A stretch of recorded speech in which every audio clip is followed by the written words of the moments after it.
We're to our muslin stage. The fabric that I have laid out here is the actual muslin. And what I've done is I've gone ahead and pressed it. So when it comes folded to you, it's going to have all the lines and marks and wrinkles, and you don't want that because that's going to actually mess up your pattern pieces. It's going to add extra fabric, or perhaps if it's too bunched up, you're not going to have enough fabric. So you want to go ahead and press that. Then you also want to press your pattern pieces that we've discussed earlier. Now, the pattern pieces that you need for your muslin are pattern pieces 1, 3, and 4. So pattern piece 1 is the front part of the dress. Pattern 3 is the back skirt. And then pattern 4 is the strap that goes from the back piece up to the shoulder. So you just need 3 pieces. The other pieces you won't need at all because they're not involved in fitting. So one of the other pieces is a pocket. That is not involved in fitting, so you don't need to make it out of a muslin. Again, your muslin is just to see how it fits on you so that you can adjust it now and not cut into your pretty fabric later or realize that you've made it too small in your pretty fabric later or too big. So we're going to figure it out right here in this test fabric. Now, once this is laid out, you want to get it all smooth, and you want to lay it out where the selvages, which are the lines on the edge right here, and you'll know them by looking at the edges. There's usually some fringe, some extra extra string here, and that is what you want next to you, okay? You want that going up and down. And so your selvage is going to be the way that we put our pattern on the fabric, because we can't just take the pattern and put it any which way, because the fabric is actually going to hang differently if we turn it one way or the other. So let me show you. This is the back pattern piece, and what you'll see here is you'll see this thing called a grain of fabric line, or a grain line is usually what it's called. And it's just a vertical line, and it's going to be on almost all of your pieces, if not every single one of them, because it does matter. So what we're going to do is we're going to take the grain line and make it parallel to the selvage. I'm going to take a pin and put it at one end. It could be the top or the bottom, it doesn't matter. You just want it on one end of the grain line. So I'll go ahead and pin it there. Then I'll take my ruler. And you can do a measuring tape or a ruler. It really doesn't matter. But I'm going to measure this line to the edge of the selvage and see what number I get. I've actually gotten 15 inches. And it doesn't matter what the number is. You just want it to be the same from here all the way to the edge of this grain line. So what I'm going to do, since mine is not, I'm going to adjust it until I get that 15 inches.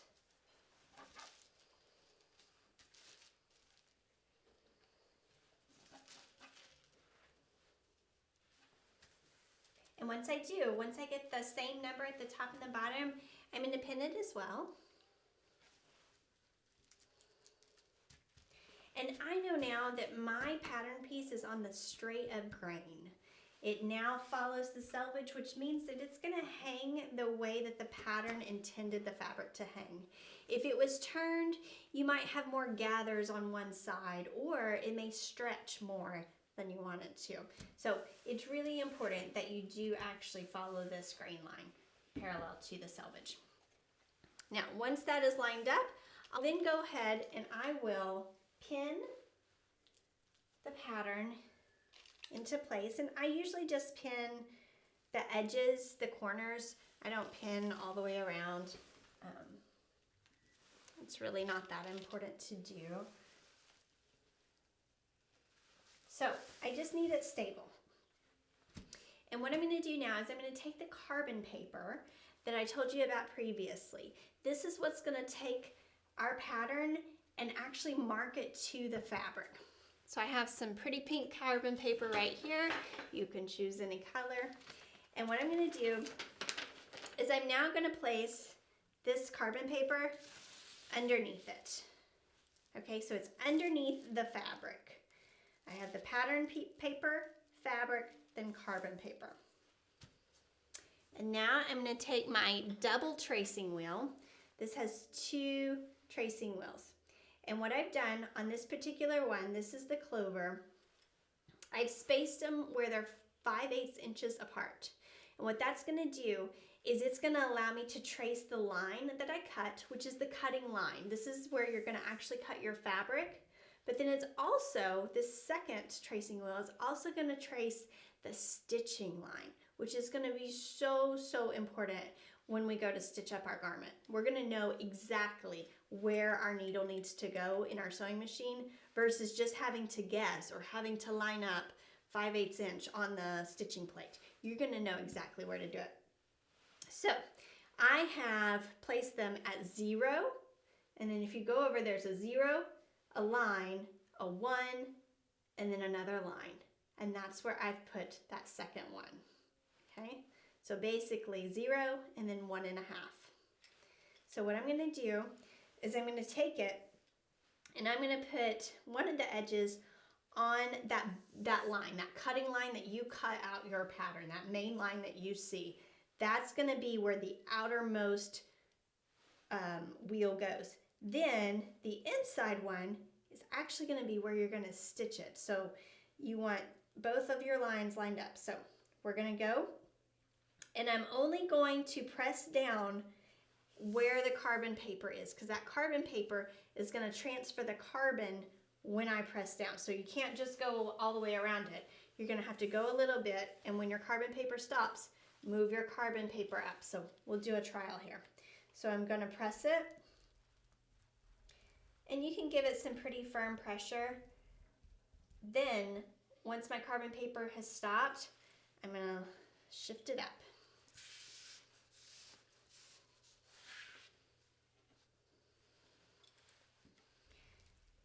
And then I'm going to do this the whole way through. And I'm just going to follow all of my lines. You go all the way down, all the way across. And then what you want to do is you're going to want to make all the marks that are on this pattern, you want them transferred to your fabric as well. So, keeping with our example, which is pattern number 3, we've got some pocket marks. And I'm going to go ahead and mark those, because those are actually going to help us line up the 2 pieces later on when we go to sew. So I'm going to just go ahead and make all the marks. And what you want to do is you want to take your single tracing wheel and roll right up to that circle or whatever the mark is. And you want to keep those marks in your seam allowance. The seam allowance is the part that you're going to stitch to the part that you've cut. So that 5/8 inches, that's your seam allowance, and that's what you're going to want to keep that mark in. You don't want to roll all the way through because there's no need. So I'm going to mark the pocket, and then I would have to move this down, move our carbon paper down, mark that pocket. Then I would need to mark up here. We've got some more marks that say XS. Since that's my size that we're doing today, both of those are going to be marked. I don't have to mark all the sizes. I don't have to mark XS, S, M, L, XL. Those are just the sizes. So just find your size and mark your sizes only. Then what else I'm going to do is we have shorten and lengthen lines. There's 2 of them. And so I'm actually going to go ahead and mark those all the way across, because you want as much information as possible on this test garment, on this muslin. Because this muslin is not going to be worn. It's just here for information. So put as much information as you know that you can do. And so actually what I like to do, you can do it freehand. I like to take a ruler and find one of those lines. There's usually 2 lines. I usually like to do the first one just to keep it consistent. So I do that top line, and I hold the ruler firmly and take my single tracing wheel and trace all the way across. Then I'll go down here. There's another line. There's another lengthen and shorten line, because we don't know if this is going to be too tall, too big. We just don't know. So we want to have all of our information on here. So I move our carbon over. I take the top line again. And if it doesn't cover fully your pattern piece, just move it over a little bit more. Do the other side.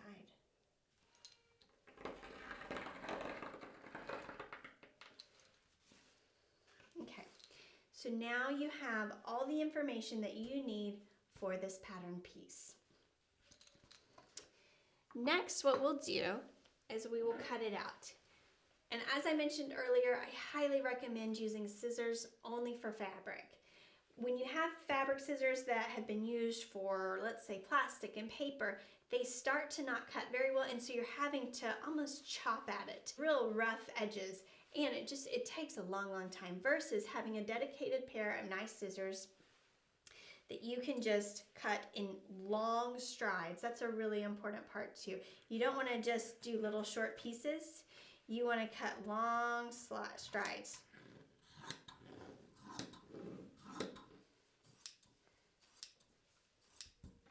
And so I would continue this all the way around until I got my pattern piece cut out. Okay, we're back now with the pattern piece all cut out. Now that's just one of the pieces. And on your pattern, you'll notice it says back cut 2. So what you would normally think is maybe to just slide it over. But what you need is a mirror image. So you need it reversed. So what you're going to do is you're going to take your pattern piece and you're going to flip it over, okay?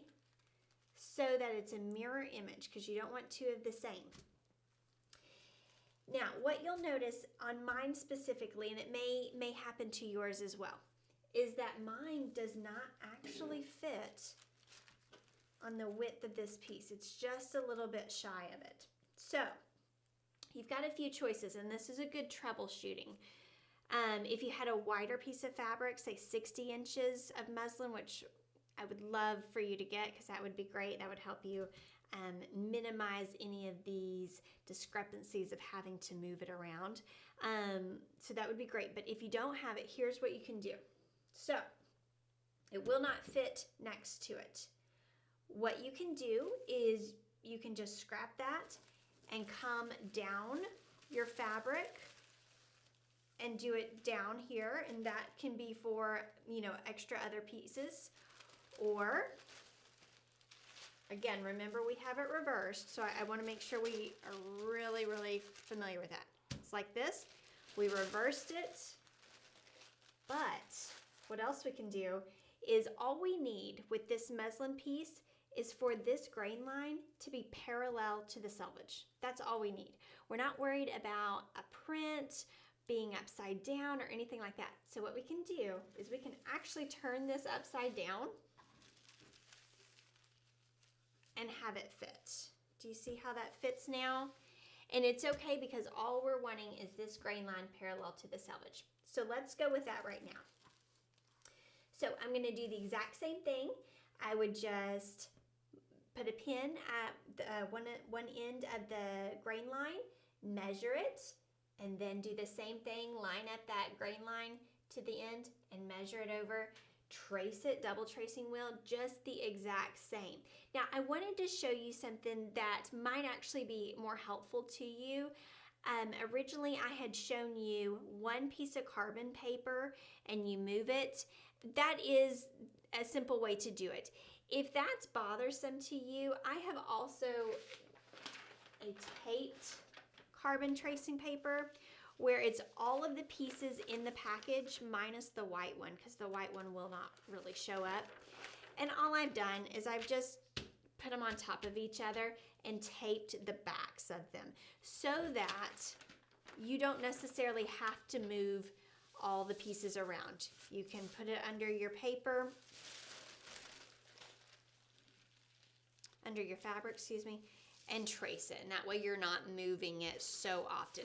So you can do either one. It really is up to you. There's actually even bigger pieces that I use as well, that are at specialty stores that you can get. So there's just different options. I just want to let you know that in everything we do in sewing, there's always a different way to do it. So you kind of find what works for you, but I just wanted to share that with you. So going back, you just